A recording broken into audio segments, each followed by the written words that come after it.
Well, today we're gonna go try to find something and buy it, but it's a little bit different than what I've been buying lately. And it's still winter, so we still got the old Dodge plugged in. It's been a while, but let's see if she fires. Oh, some ice. Come on, Dodge.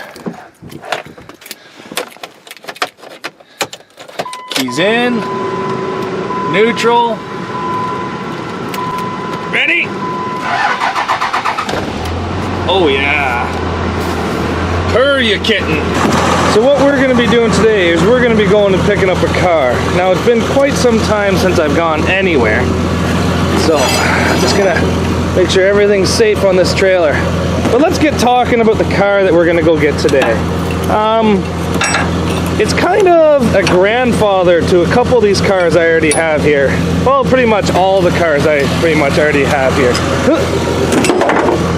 And what I mean by grandfather is it's old. Maybe not as old as what you guys are used to seeing other people run. But what I've been running, listen to that truck sound. This thing is a lot older than the cars I've been running. Now that I think about it, this might actually be one of the oldest cars I've ever ran.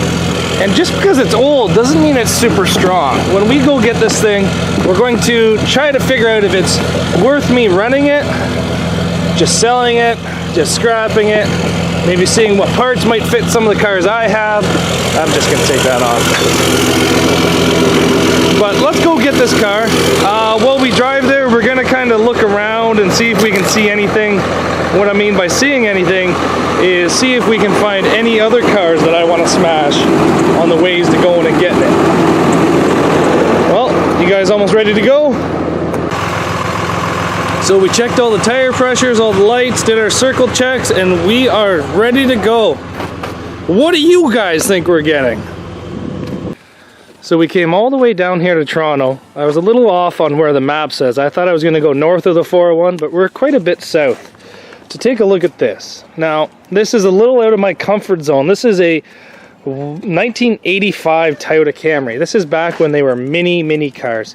And the front end of this car is actually pretty rust free. Like, we're talking like the frame rails are pretty undercoated and everything like that. And then everything looks very undercoated, but when you get to the back, it is actually quite soft.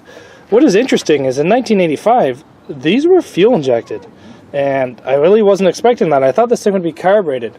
But buddy, I got here and he actually sold it to somebody else before I got here. So we will not be taking this car home today. But it is definitely nice to come and take a look at it. Even though we were coming, it's gone. But well, guys, what do you think of this car? It would have been kind of cool to see this thing get smashed up inside the ring. But unfortunately, I cannot purchase it. It is already sold. But I figured I'd take a video of it to show you guys what kind of car was almost on the chopping block today. I've never seen one of these things go. A little bit before my time, but oh well.